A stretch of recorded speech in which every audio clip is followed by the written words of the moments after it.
So we create multi-award-winning wallpapers and fabrics which bring art, story, and kind of a bit of rebellion to commercial and residential interiors. So we were established in 2019, and we work with different artists based in Yorkshire, and we paid them a 20% royalty, because it's a very kind of human interaction where we know the names of the people who are weaving the fabric and printing and the artists, and it's sort of all about connection. And we make all of our products within 100 miles of our Leeds studio. So I had this job where I was creating new finishes and doing really interesting things and working with the guys on the shop floor, putting them into production. And also I'd get to visit the Louis Vuitton offices in Paris, and it was like really interesting to see all those sides of that business. I'm really grateful for that experience. Very sadly, in 2006, the tannery closed down. A lot of their work had moved to Asia, and around 250 people lost their jobs, which was really sad. And there was people there who'd been there for like decades, and kind of never worked again, or became like hospital porters and things. And I thought it was so sad that those skills were lost, and it's very hard to build that back up again. So that had quite a big influence on me. And then I got a job at the Mamas and Papas head office in Huddersfield. I did pushchair design and development, and then became the textile buyer for 10 years. And in that role, I was going to China and buying things in China and Europe. So that was quite interesting to see those kind of different supply chains. So the idea started, I was made redundant after 10 years. Mamas and Papas, they had a restructure. I knew a lot of artists, and it was my friend Sarah Thornton, who I met through my kids' school. She was an artist, and she was always like, "Oh, it's really hard to make money from my art, and you know all this stuff. I'd really like to make some fabric. Could you help me make some fabric?" I was like, "Yeah, I could, but I need to like make a business somehow." And it was kind of partly her idea that we'd work together and that I'd pay a royalty based on this. So this was the first design we're working on. So I went into her studio and picked this kind of scribble on this that she'd done on the hotel note paper, and we worked together to create Rita Does Jazz, which was this velvet. So this was our first design. So I kind of worked with her on the pattern repeat, and then we got it made in Lancaster, this one. So that was kind of the start of the business. The name, a lot of people ask about the name of the business. My parents planted a monkey puzzle tree when I was born, and it sort of grew with me and had all these like fancy dress pictures of me with the monkey puzzle tree. Eventually got massive, and it had, the year that I got married, it had cones, and then the year that I had my first child, it had little baby trees, which was quite sweet. And then it had to be chopped down because it just got too big and was great. So I called the business after it. But also I like them because they've been around since kind of dinosaur times, but they're quite quirky, and exotic looking, but also quite resilient. So the way we work is choose an artist to collaborate with, and I'm very deliberate about that. First of all, they have to be from Yorkshire. Secondly, they have to be doing something I've not seen before, so something that's not related to a trend. They've got to have a really distinct style. Often they're a bit older because they've been working on that style that's really them for a long time. And I don't want surface pattern designers because it's a collaboration, and I want to have some input as well. So I like to pick something that's quite challenging often to make a design from. So we work together on the design, then I work out the appropriate material that's most going to reflect their character. We've done all sorts of things like cork wallpaper. I've had fabrics woven from scratch and screen printed. So the material side, which is really what I love, we work on that. And then the really difficult bit is selling, which I do mainly through London trade fairs. And then the artists get a 20% royalty of the sale price. So the artist, this is Simon Core, who's based in Hebden Bridge. So yeah, as I said, I'm picking someone with a really unique style. So Simon worked on our latest design, and she does hand embroideries. She's inspired. She grew up in the Punjab. She's inspired by Indian folk art, and she does these quite kind of quirky embroideries. The interesting thing about, I don't know if this, yeah, her embroideries are sort of based on tradition, but they're quite unusual. She didn't actually learn sewing when she was growing up because her parents thought, a bit like my parents, that she shouldn't be doing those kind of arty things. So she learned it as an adult. And the traditional embroidery show kind of tales of everyday life, but she sort of took this to her tales of everyday life are quite quirky and just show something really different. They're quite humorous. So when Simon worked with me, she did these embroideries in one colour so that we could work on them later. Originally, I would have liked to have done this fabric as an embroidery, but because I've got the rule that I have to work within 100 miles of Leeds, I can't get anybody to do embroidery. So I had to find a different way to reproduce these designs. So this is sort of Sima's contribution. She does these really quirky characters, these boxers having some fisticuffs, this lady hiding behind a leaf, and a strange peacock on a peacock man. So then I took these embroideries and kind of worked with watercolors to look at the coloring very roughly. And then I've added some extra bits with, I thought, I used a candle to do that kind of relief bit at the top. And then that's like the end result. So there's a lot of work by hand. I think it's really nice now in this kind of world of AI and computers that things that come from the human. So I'm not saying that we never use a computer, but I think it's really nice to start off with this kind of organic design process.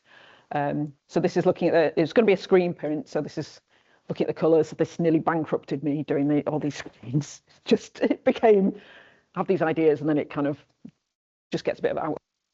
So there was a lot of colours.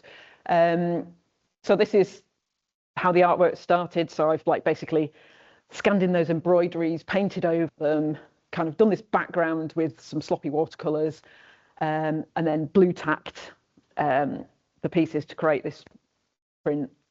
So you can see it's very rough, and it's probably maybe because I don't have a conventional background in design, but I think I'm approaching these things in a different way than what most people would. But I think it's nice to do it full scale, and I think if you're just working on a computer screen, you're not really appreciating the scale of the work. So Nicola, she works at Stead McAlpin, which is traditional printers in Carlisle, and I think, I mean, part of the collaboration with what I do is everybody has a really large part to play in this. So this is a service station off the M62, and Nicola got the job on, like, I turned up with this massive piece of paper with a load of blue tacked other bits of paper stuck to it in sellotape, and I passed that to her, and then she had the like nightmare job of turning that into some files. And she's really talented. She's been doing that for 30 years, so it needs a lot of experience to be able to do a job like that. So these are the separations to go to rotary screen. In the end, I think there was 16 of these. It really was a labour of love. We made this at Stead McAlpin, and they kind of, I think they have a bit of a love-hate relationship with me because they're like, oh, it's something exciting, but oh no, it's really difficult. But it's something better than just like churning out the same thing every day. If you're not going to do something digitally, you don't know what you're going to get till you set the machine up. So the guy's coming at 5 a.m. I drive up to Carlisle, and the first time we did it, I think it took them like 4 hours to set up, and it was just looked crap. And it was like 6 hours later, and they put you in this room. So I'm like sat in this room, just like a room with no windows in a factory, with a cup of tea and a bowl with an apple and a banana for like 6 hours, thinking, oh God. And it's sort of almost like waiting for somebody to give birth. And you're like, is it okay? And occasionally they'll let me onto the shop floor. And it just looked terrible. Like you see the one on the right, it's just not right. The one in the middle was too dark. There's all sort of loads of people working on it, shaking their heads. And in the end, they gave up. And they were like, you're going to have to come back. It's not worked. So I had to go back 2 weeks later, and they had to get some more screens made. So it became even more expensive. But we got there in the end. And so that fabric I launched at an event at Design Centre Chelsea. And it's probably quite, I think my designs are usually too ahead of the trends. So it often takes 4 or 5 years for them to start to sell. Purple was probably a bit out there for Chelsea, I think, at that point. But this one lady who didn't have English as her first language said, which was quite nice, she said, in these days where you can have anything, it's so rarely that you're truly blown away, which I thought was really nice. And in Chelsea as well, where they really can have everything, it was nice for her to say that. So that's the kind of story of a design. So we've got a really, I suppose, unusually for a design house, we've got a very wide range of designs, and I like to, they've maybe all got a thread that they're quite different from what you'd usually see, but they're quite different. So this is Joel Weaver, who was one of the first artists I worked with. He's a very precise man, and he did this ginormous piece of artwork where he hand drew all those lines with a biro, and the original's like 2 meters by a meter, and there's 2 of them. And when his pen was, when he had a new biro, the line was dark. And then as his pen ran out, the line would get pale. And there's like no mistakes on this thing. And it took him 7 weeks of just drawing lines. And then at the end of each line, you can't really see on this, I should have put a better picture on. He's got this like blob of ink on his biro, and he wipes it onto these pieces of blotting paper, which are those. So we turn those into these panels, which were initially, I've not got the, you'll see later actually, but they were 2 separate panels, and then I got some interest from Hilton Hotels, and we turned them into repeat. So this was, they went into 30 rooms of the Hilton Doubletree in Leeds, which was a really great project, and we were awarded a Design Guild mark for that. So that was something really nice that worked out. But that design we did in 2019, and it sort of became successful in 2024. So it's like a really long time to make these things work. Another artist is Alexis Snell. She does lino cut. She designed our logo. So this is her working on our All Tomorrow's Futures fabric, which is a kind of celebration of nature with a bit of a twist. So there's birds that turn into aeroplanes in it, and snakes coming out of factories. It's a sort of sustainability story. It takes 2 guys 5 hours to print that 25-meter run of that. It's the sort of epic process. And this was going to go into a luxury hotel in central London. So it's very expensive to make these designs, and usually it costs me around £10,000 to launch a new design. So I think that's why we've won awards, because we're doing things that are really different from everybody else, but also it's quite challenging. Yeah, these are the original panels of the Disorder and Stasis as they were, and then the adaptation that we did for the Hilton Hotel. That's quite nice, showing that like that was a residential project, which we do quite a few of, and then a big commercial project. This is one of our bestsellers. This is actually the home of Rosie Millard, who was in charge of Hull City of Culture, and she's our best ever residential customer. And she's got a house in Islington where almost every single room has our designs, and her house in Provence. So she's been supportive. So this is our Hit the North cork wallpaper. So I did this with Drew Millward, who does sort of does a lot of music album illustrations and things. So it's like a kind of industrial northern architectural scene, but it's got interesting things like skulls and cats and stuff.